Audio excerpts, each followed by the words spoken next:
I guess I want to skin more cats and get into other stuff. Extended vacation means what? According to Stevie Nicks, I must go my own path. Everyone knows Aaron Kaufman as Richard Rawlings' Gas Monkey Garage right-hand man, the quiet genius who built anything. Fans had more questions than answers after his abrupt, fast, and loud departure. Want to stay and construct this race car, or leave now? I am now. I've started a few things, so time to depart. The truth is emerging. The narrative goes beyond creative differences. Prepare to be startled by how two other fan favorites left. The most shocking discovery is Aaron's personal and professional line crossing, causing him to leave the empire he helped construct. Tale of two exits.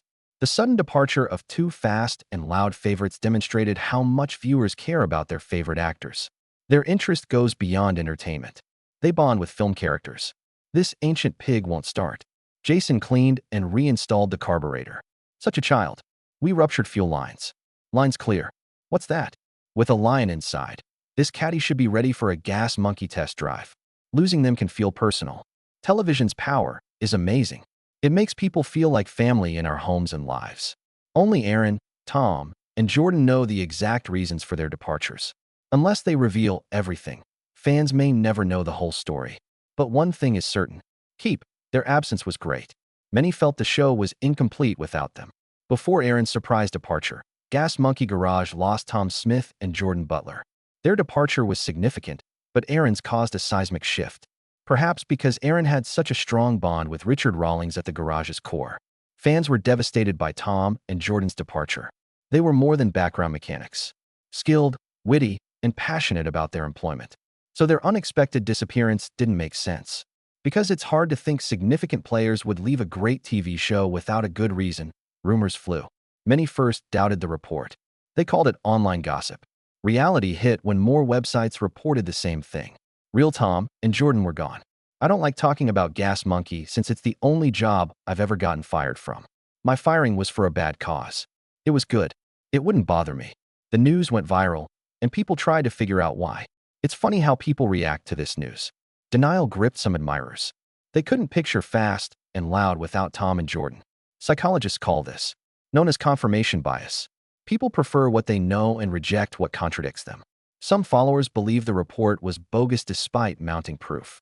The leaving announcement was hard to swallow. Miley's departure felt like a decline in TV popularity. Tom and Jordan were more than mechanics. Their enthusiasm elevated the spectacle beyond vehicles. For a while, the reason was unknown. TV workers often don't say why they quit. Sharing personal difficulties or arguments might escalate drama. Tom Smith eventually agreed to a TMZ interview.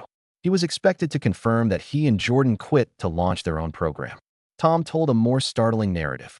Now I have a group of like-minded people with a common goal, a common cause, and we're going to rock and roll this thing, and we're going to show the world that you can have fun. He revealed that he and Jordan were actually let go by Richard Rawlings. The interviewer gently pressed for details, and Tom finally opened up about the incident that led to their dismissal. It all centered around Richard's prized Rolls-Royce. Tom explained that while Richard owns a lot of cars, his Rolls-Royce is his baby. He treasures it and keeps it safe at the garage. One day, a visitor who was dealing with a serious lung condition came to visit. At the end of his tour, he asked if he could take a photo next to the Rolls-Royce. Tom, thinking it was a simple, harmless request to make a fan happy, agreed immediately. He knew Richard loved the car, but he never imagined a simple photo would be a problem. That was a huge mistake. When Richard saw the photo, he was beyond upset. Tom described an angry outburst with unpleasant words that shocked everyone. The best thing happened to me was getting fired by that guy. I mean, I'm happier. I'm calmer. The inside of my lip isn't bleeding anymore from me chewing on it. And every day I was restraining myself from putting my hand in the back of his neck. Tom believed their job was to make fans happy, but he quickly realized. Richard did not share that view. After Richard raised his voice, Tom couldn't hold back and responded angrily. Jordan backed Tom up, which only made the situation worse. In that moment, Richard Rawlings decided he'd had enough and dismissed both of them on the spot.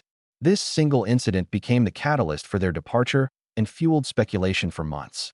The story gets even more interesting from there, the soul of a builder. With the drama of Tom and Jordan's exit laid bare, the focus inevitably shifted back to Aaron Kaufman. If Richard could let go of two key guys over a photo, what could have possibly happened with his number one, his right-hand man? Aaron's departure was even more confusing. Because he and Richard weren't just colleagues. They were presented to the world as close friends. There were no obvious public arguments, which made his sudden decision to leave so perplexing. For a long time, people assumed the reason must have been a massive falling out, similar to what happened before. But when Aaron finally spoke, he revealed a completely different story. It wasn't about one explosive moment. It was about a slow, creeping dissatisfaction that ate away at his passion. Well, we've been working here under unbelievable deadlines, unbelievable pressure, for at least the last 5 years. And to be quite frank, I'm ready to get things back to a bit more of a normal timeline. I don't feel the need to deliver cars every couple of weeks. I would like to build a couple things on my own pace. The main issue, according to Aaron, started with the cars themselves. The show and, by extension, the network had a formula. They needed builds that were fast, easy to complete, and could be turned around quickly to fit into a television season. This cookie-cutter approach kept the show moving and the viewers engaged. But for a craftsman like Aaron, it was soul-crushing. He felt the relentless deadlines and focus on simple builds were preventing him from doing the complex, innovative work he truly loved. He was a creator being forced to work on an assembly line. Deep down, Aaron wanted to work on bigger, more challenging projects. He had a childhood dream of building massive, powerful trucks, vehicles that were a world away from the quick-flip, hot rods the show was known for. He knew the network would never agree to slow down the pace. A single year-long bill doesn't make for exciting weekly television. Feeling stuck between a rock and a hard place, he started to realize that to follow his true passion, he would have to leave the show. But walking away wasn't simple. It's one thing to have a dream, but it's another to leave a secure, high-paying job on a hit international TV show. The things that you want in life, if you see where they're happening, and I do mean physically and, metaphorically, put yourself in line for the opportunity to find you and be prepared to take it on. He didn't want to look like he was running away or burning bridges, so he stayed on, waiting for the right moment, all while feeling motivated, and more out of place. It's funny when you think about it. Before his fame on Fast and Loud, Aaron worked at a local garage in Dallas where he felt just as limited. His incredible skills were being wasted until Richard Rawlings discovered him. That meeting changed his life. Richard was blown away by Aaron's talent, and their professional relationship blossomed into a powerhouse partnership that launched the show. Aaron never forgot where he came from, which made him careful and thoughtful about his next move.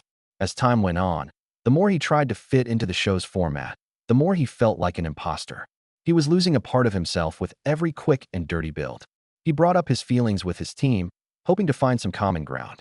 But it became clear that his vision was completely different from the show's direction. He was an artist, and the show was a business. The two were no longer compatible.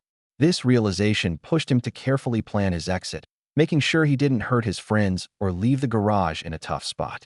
He slowly put his plan into motion, and when the time was right, he made his announcement. I know maybe it puts you in a bad position, but I'm really not in a position to come back and help or work on it at all. I'm already out the door. The move sent shockwaves through the fan base, but Richard Rawlings wasn't entirely surprised.